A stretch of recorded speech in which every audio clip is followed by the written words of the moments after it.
Good afternoon and welcome to this week's Post-Executive Council Media Briefing.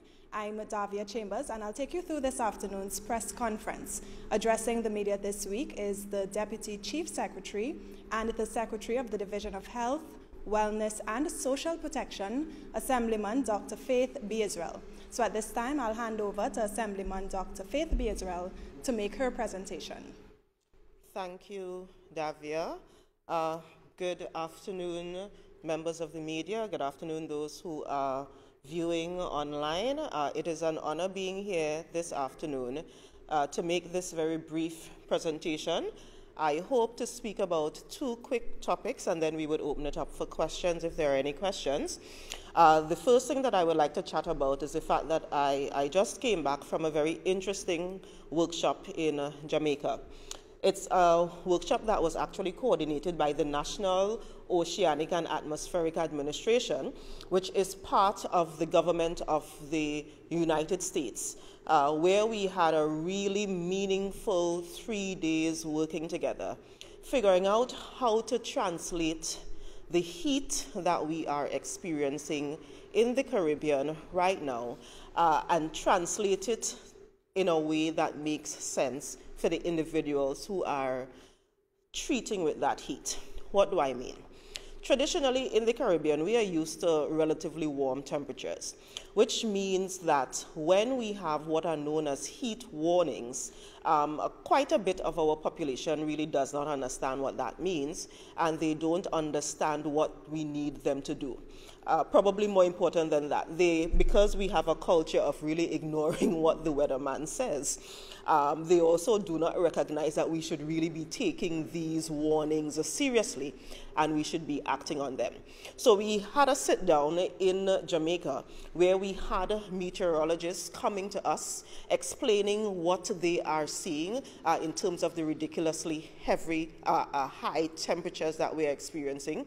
And we then, as the health professionals, had the opportunity to walk through what those high temperatures or what this feeling of heat or what these feelings of humidity could do to the human body, and therefore work through what would be an appropriate heat warning system that actually speaks to the individuals who need to get that information.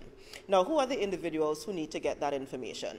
Those individuals include those of us who are policymakers. So, for example, as the Secretary with responsibility for health, wellness, and social protection, I need to be able to translate that information to the individuals who are in the Tobago Regional Health Authority, for example, to let them know that you may actually see people coming into the hospitals or to the health centers with heat-related illnesses, and these heat-related illnesses may go on for several days beyond the day that was actually very hot.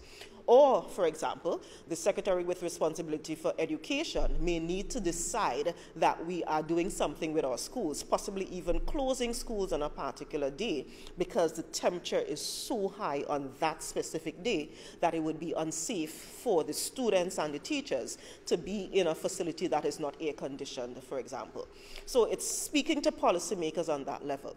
But it also means us working out how we speak to the average man on the ground, how we speak to the individuals who would be outside and realizing, oh my God, it's just really, really, really hot today. What do I need to do? I didn't expect it to be this hot. And to allow them to recognize what they would experience in their bodies because they are dehydrated, knowing when you need to go beyond just drinking water at home or drinking fluids at home and actually taking yourself to a health facility because you need actual medical intervention. And it even goes further to other categories of stakeholders. For example, farmers, because the heat is actually affecting our livestock. It's affecting the goat and the sheep and the cows that we are rearing now. And we need to be very conscious about what it takes to treat with the kind of temperatures that we are experiencing in the Caribbean. So we came out of those 3 days identifying with the meteorologists what are some of the words we would be using, What are some of the terms we would not be using, for example? We even looked at things like the color of the warning system, you know. Should we be using red and orange, or should we be using those types of things because of what they mean? Should we be using green? What would green say to you if it's a warning and that kind of thing? So I just wanted to do a brief report on that, recognizing that there were representatives from Trinidad and Tobago. As a matter of fact, I was the only representative from Tobago on that trip. And it is a commitment that we have throughout the entire Caribbean to treat with this and to come up with a warning system that works for us so that we know how to respond when it happens. So that's the first thing that I wanted to chat about. The second thing is a little bit more sobering. I know that over the last couple of weeks, we've been hearing quite a bit about what is happening in Trinidad with the deaths of those babies who are premature, who were premature. And because members of the media have been reaching out to me individually to ask about what we're doing in Tobago, I thought it would be best to address it holistically so that everyone has the answers. First, I would like to start by indicating that it really is a sad, anytime a baby dies, that is a very sad moment for the family. So I would want to start by indicating that we are condolences to the family, condolences to the friends, condolences to all of those individuals who have to treat with the sadness, who have to treat with the pain of having lost a baby. I wanted, though, to give some context to what exactly we are treating with. The reality is that a woman who is pregnant and gives birth before what we would classify as full term, which is 39 weeks of pregnancy, the child that is born before that 38, 39 week period really is a child that automatically has additional challenges. And that is where, you know, we use the term very frequently, premature, or we say the preemies. And what that means is it is a baby that was actually born before it actually had the time to be fully developed and to be fully formed in the mother's stomach so that it can live and it can survive on its own when it is born. So let me explain a little bit about what happens. A baby who is born before the 39-week period, and of course, if we are talking about 20-something weeks, it's different to a baby that is born, you know, 29 weeks versus 31 weeks. There's a slight difference. But there are key components of how the body functions that has not been developed. That includes the immune system not being totally developed. It includes the respiratory system not being totally developed, so they can't breathe on their own. It includes the digestive system not being totally developed, so they can't feed on their own the way we would want to just breastfeed or bottle feed a baby. That will not work. If you even had the opportunity to look at the skin of a baby that is very premature, you would recognize that the skin does not even look like it is fully formed. It looks almost translucent. And again, that is because the skin has not been totally developed. Now, because of that, we have to place in babies who were born before their full term period in what are known as neonatal intensive care units. That is what the NICU, N-I-C-U, neonatal intensive care units. There are usually 4 or so levels of NICUs. The first unit is for those that are maybe 35 weeks old, 35 weeks of gestation, and they really just need minimal support to get them to being okay. The level that is just after that is what is known as a level 2 type of NICU, and that is actually what we have in Tobago. We have a level 2B type of NICU, and the 2B allows the nursery to allow them to be able to do respiratory assistance, so we can help them breathe a little bit for a short time, really less than a day or two, we could help them breathe quite a bit, and it would give us enough time to transfer the baby to Trinidad. Right now, we are looking at what it would take to lift our neonatal intensive care unit, to move it from a level 2B to at least a level 3, but that will take some doing on our part, but it is something that we are currently looking at in terms of what we will do or what we need to do to get us to that point. So what happens if you have a baby in Tobago and the baby was born premature? So the baby is born, is at the hospital. The physicians or the medical staff at the hospital, recognizing the situation at the time once the baby is born, would reach out to the facilities that are available in Trinidad, either Mount Hope or Port of Spain, depending on the need of that baby. They would reach out and we would have an agreement. Hey, this is a baby coming from Trinidad, from Tobago. We need to send them to your facility in Trinidad. When that agreement is done, then the medical chief of staff at our hospital then makes the arrangement for transportation. It's one of those times where the helicopter comes as quickly as the helicopter can get here, because as you would recognize, we are treating with time, and time is critical because we need to get the baby to Trinidad as quickly as possible. We actually have 2 mobile transport incubators, so we place the babies in those incubators. We are able to do mobile ventilation, mobile intubation, and so forth to allow the baby to be able to breathe while it is being transported from Tobago to Trinidad. And then as the arrival happens in Trinidad, we then hand over the case to those facilities in Trinidad that have level 3 and above facilities. So that is a standard protocol that we use here. Now, as I said before, we are looking at what it will take to get us to at least a level 3 type of NICU on the island, but that is not something that I can promise will happen tomorrow. I try to be as realistic as possible when it comes to our promises as it relates to our systems here.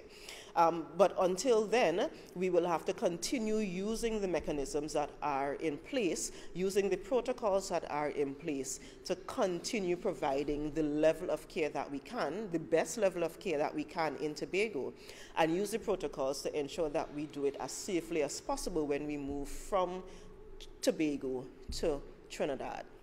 Now, at the beginning of this, I asked the TRHA to look at what we are doing, ensure that we are really following all of the protocols, because as you would imagine, these babies are very, they are in a phase where they are more susceptible to everything happening around them than a baby that was born full term.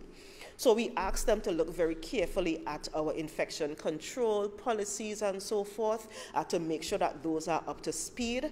Given the increase or the reported increase, because I have not seen any official documents agreeing with the numbers that are being reported in the media, but given what is being said in the media, I have then asked my team to go back and look again one more time, just to make sure that all of our infection control protocols are really in place and we are doing what we need to do, so that at least on our end, we know that we are providing the best care possible for those babies who may be premature.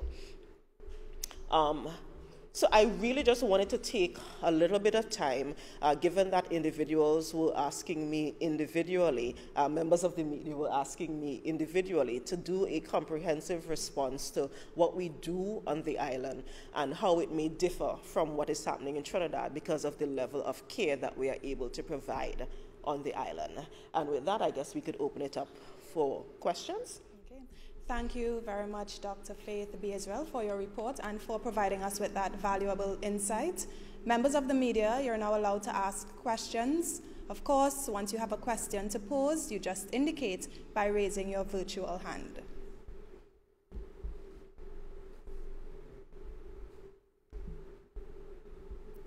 Do we have any questions from members of the media?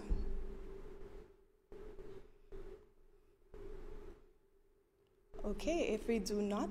So maybe I should So I was actually asked a question that has nothing to do with either of the points that I just raised by another member of the media, and maybe it is worth using the time now to answer it publicly. I understand that there may be concerns being raised publicly by members on the other side about the fact that we do have what is known as stockout happening at our health facilities, meaning you are prescribed a medication, and then when you go to the pharmacy, the medication is not available. I wanted to highlight the fact that what we currently do, the mechanism that we currently use to procure medications at the hospital and at our health centers and so forth, is really through a Ministry of Health contract with NIPDEC that includes C40 having almost like a storehouse, and it is through NIPDEC that C40 is able to procure all of these medications, bring them into the country where they need to come from elsewhere, and then that is where the different RHAs get their medication from. So it is unfortunate that in many instances, when the Tobago Regional Health Authority is reaching out to C40 to say, here, we need this kind of medication, if they do not have it, then we will not be able to get it. One of the things we have also been looking at critically, and I may actually get myself in a little bit of trouble for saying this, is that because we are having so many of this stockout kind of experience, that we are actually actively looking at what we can do to procure some of these medications outside of that C40 Ministry of Health mechanism, because again, it is really affecting our clients and our patients on the ground, and we do not want a situation where we are not able to provide the best service for them. So that is something that we are looking into as well.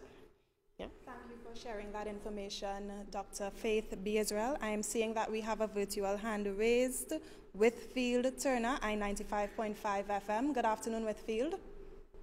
Yes, good afternoon to everyone.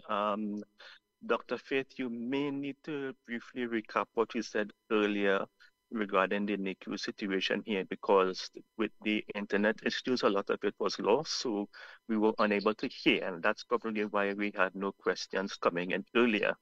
Aside from that, if you can give us a status report as to where we are in terms of ambulances on the island. I've been hearing there's some sort of a shortage where ambulances are concerned, if we can address that.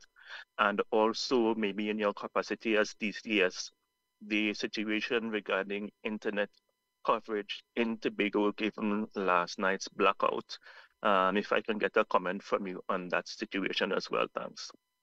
Certainly. I will start with the last question first. I was equally surprised, equally annoyed, equally concerned that we had a situation where the entire island had what seemed like a data blackout, a telecommunications blackout, and it is causing me to think about how unsafe a situation like that could be, and what we on the island need to do to ensure that something like that does not happen again. You know, one of the things I recognized some time ago, totally by coincidence, is that even though we have these telecommunication companies that provide different packages to us and so forth, it seems like they're all using the same lines, they're all using the same fiber optic mechanism. So when there's a problem with that mechanism, it means it doesn't matter which supplier or which one you use, you are going to get affected, and that is what is happening here. So what we have been doing is actually looking at mechanisms that would allow us to have some level of redundancy, to allow us to not necessarily be affected when something like that happens, possibly coming from Trinidad, and ensuring that our telecommunication mechanism here is in a better state, so that we don't have a repeat of yesterday evening. I was also sort of, surprised at how much of my life revolves around telecommunication. It seems like everything that I wanted to do yesterday evening required me to have data, and I didn't, which probably says something about the way we have evolved as a society. The second issue you raised referred to the ambulances. So we have had shortages with ambulance.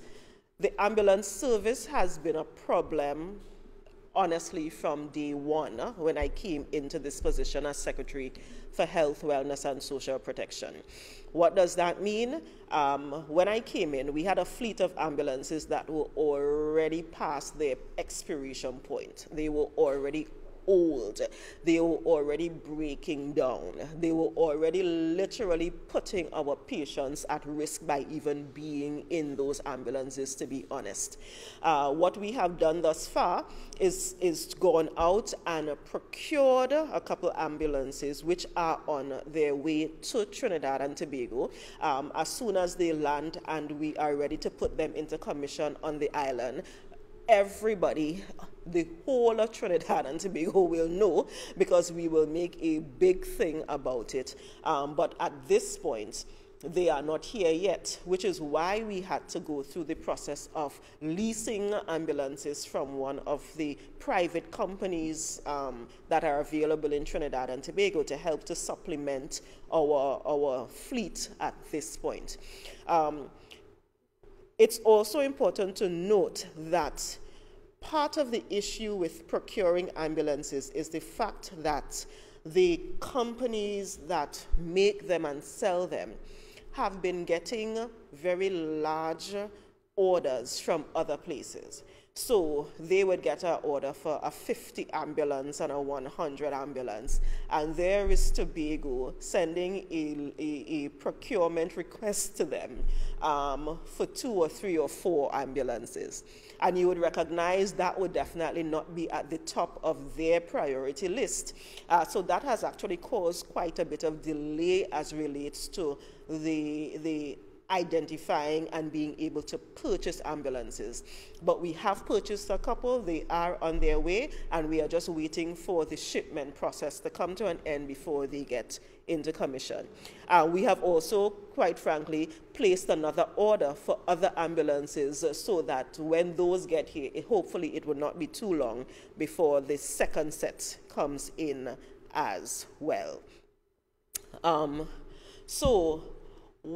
The third thing that you spoke about was for me to basically go over what happens in Tobago as it relates to the NICU in Tobago.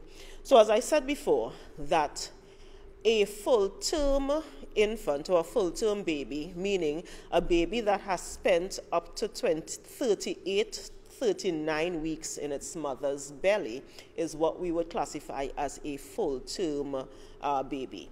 Any baby that is born before that period is one that we would classify as preterm. The term that we usually hear is premature baby or preemie. And what I also explained was the fact that those babies who are born before that full-term period actually are born without the capacity to survive on their own, depending on how early they were born. Some of the issues that they may experience include issues relating to their breathing because their respiratory system was not fully developed, or with their feeding because their gastrointestinal system was not fully developed, or even with their immune system generally, because that has not been fully developed. And because those preemies are in that state where they need medical support to survive, then we have what are known as neonatal intensive care units, NICUs, that can provide the type of support that is needed for those babies.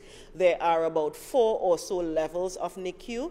The first one really is the easiest level, which is that, the baby is just maybe 35 weeks or older, haven't gotten to the 39 weeks yet, and they just need a little bit of support, and we are able to provide that. what we have in Tobago, though, is the level 2 NICU 2B, which allows us to treat with babies who were born 32 weeks. And we could get them to being fully functional and being fine if they were born at the 32-week mark. We are able to work with them. But if they are less than that, we have the level 2B NICU, which allows us to provide support to them immediately and then take them straight to Trinidad, where there are facilities that provide level 3 or higher types of support.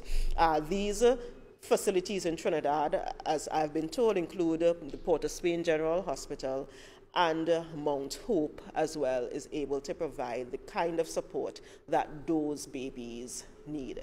So what do we do? Very quickly again, once we recognize that the baby is born and we do not have the capacity to treat with it in Tobago, we contact the facility in Trinidad, we get approval, we say, we agree this baby needs to come to Trinidad.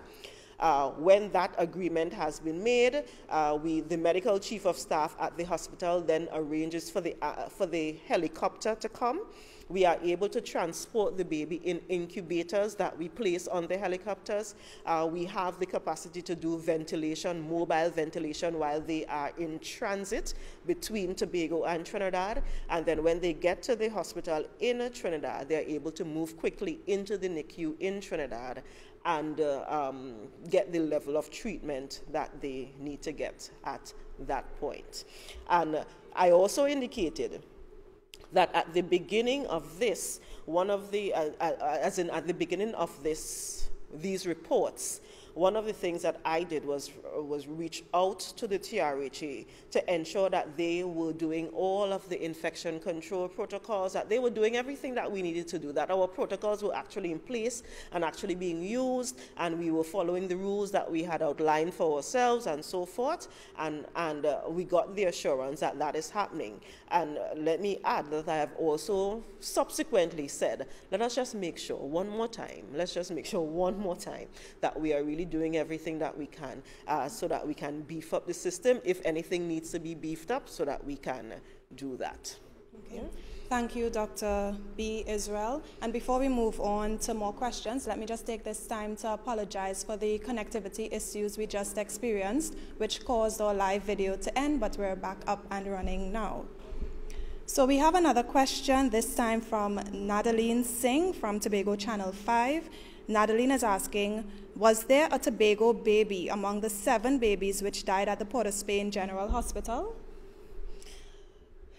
There was a baby that originated in Tobago that has died in Trinidad.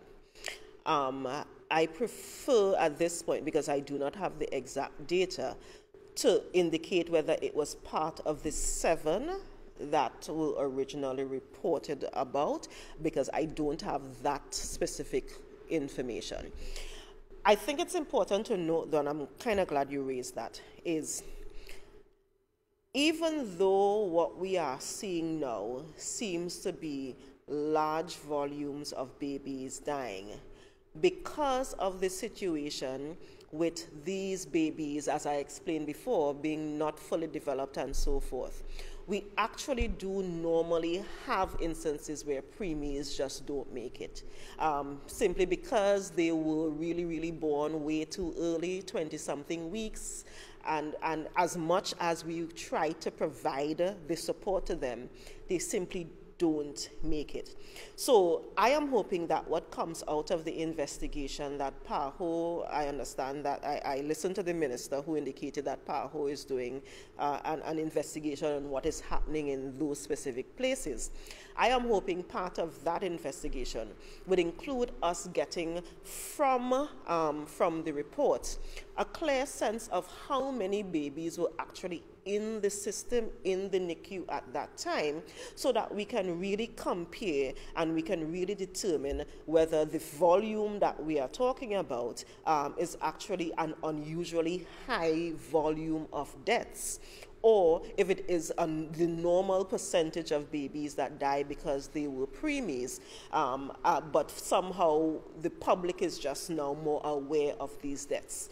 So part of the report that I would be keenly looking for would really be to determine if the deaths that we are seeing now really is significantly higher than what has happened before, and the other information, of course, that will come out of that report, leading to what the causes may be if the volume of deaths is actually higher than normal.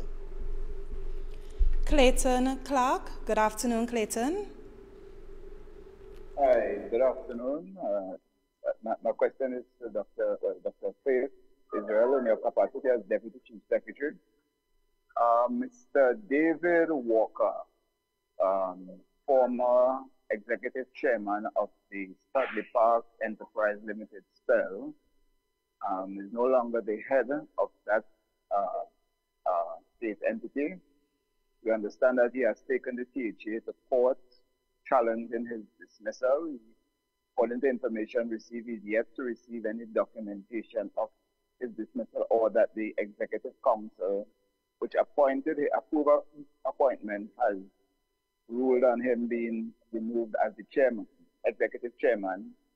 And he's also contending that Ashworth Jack, who took over from him, has not been received his documentation that of appointment, and also that while as executive chairman, he was provided with a vehicle, and the THO officials went to his home, broke his gate, and went in and took the vehicle before the time that they had given him to return the vehicle after his dismissal.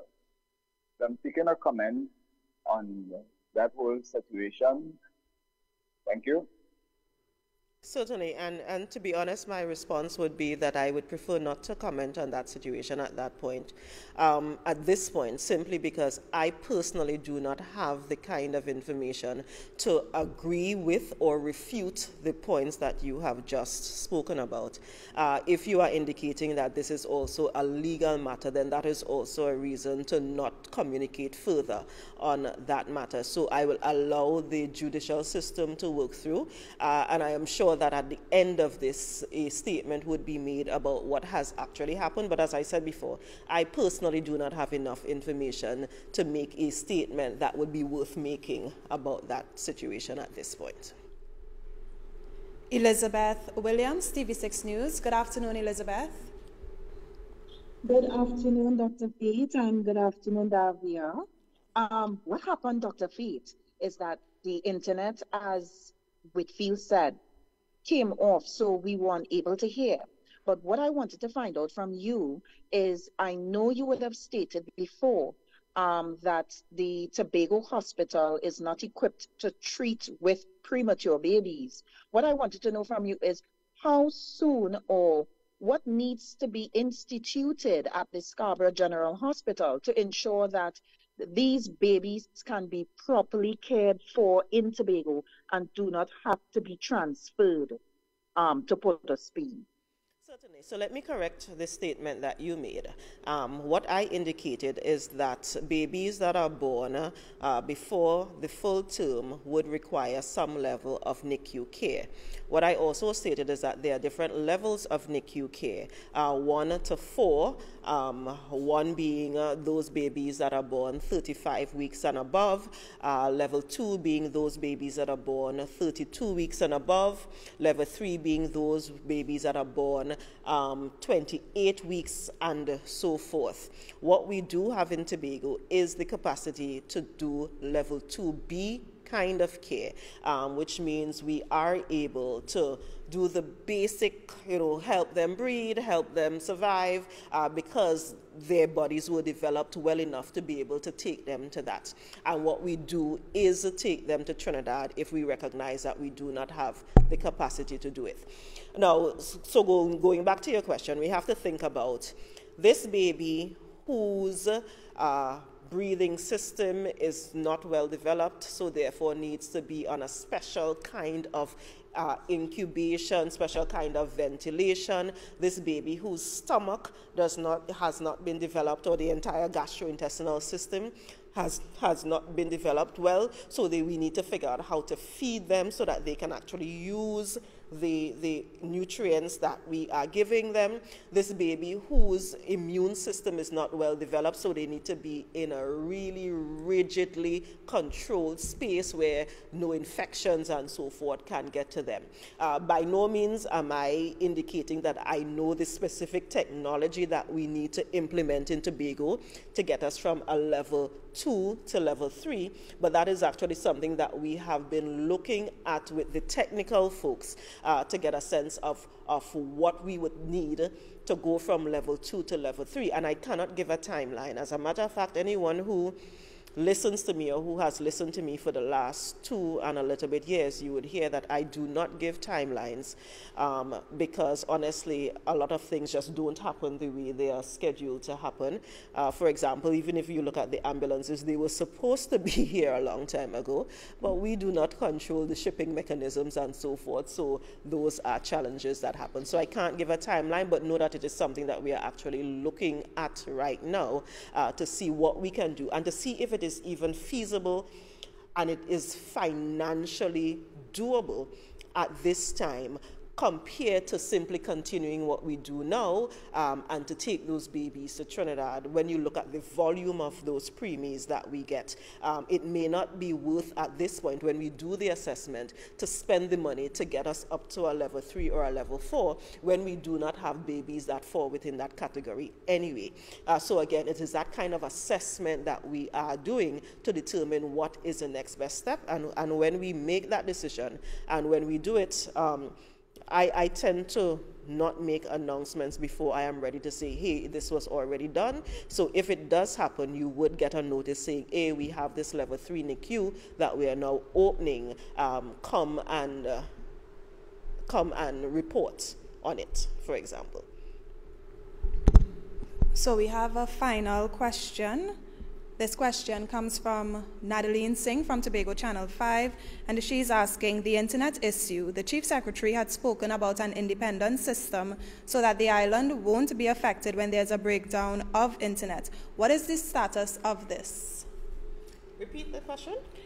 On the internet issue, the Chief Secretary had spoken about an independent system so Tobago won't be affected when there's a breakdown of internet. What is the status of this? I do not have a status report on that. Thank you very much, Dr. B.Yisrael. We have one more question. Carisia Douglas, TTT, I'm seeing your virtual hand is raised, so this is our final question. Pleasant afternoon. It's just a clarification, please, with regards to the question Annalene asked earlier about the baby deaths that were recorded. Just please, Dr.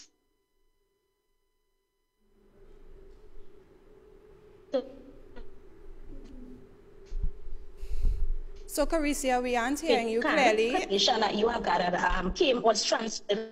Carisia, we aren't hearing you clearly on our end. Can you repeat the question, or can you restart the question, or you can type it?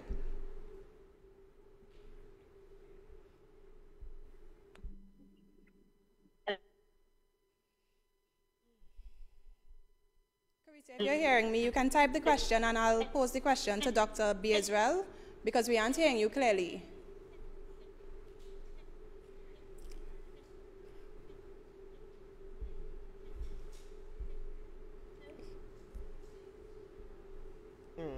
You know, I think what we are proving online in real time is the fact that we probably need some other private entity to step forward and provide the kind of internet telecommunication service that this island requires.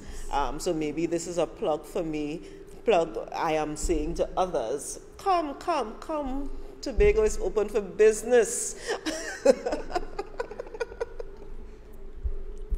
So, Carisia, if you are hearing me, because I am not seeing your question in the Zoom chat, could you type your question and I'll ask it to Dr. B.Yisrael.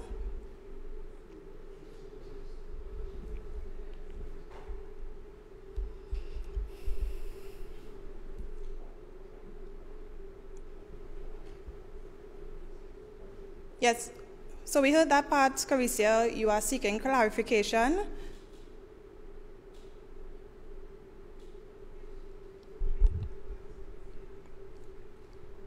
So we'll have to wrap up this press conference. Carisia, if you are hearing me, you can WhatsApp me the question and I'll have Dr. B.Yisrael respond to you this afternoon as soon as we get off of the live. So ladies and gentlemen, viewers, on that note, that's how we end this week's Post-Executive Council Media Briefing. Thank you so much for joining us. Thank you, Dr. Faith B.Yisrael, Deputy Chief Secretary and the Secretary of the Division of Health, Wellness and Social Protection for your presentation. Thank you, members of the media, for your questions. I am Davia Chambers saying do enjoy the remainder of your afternoon.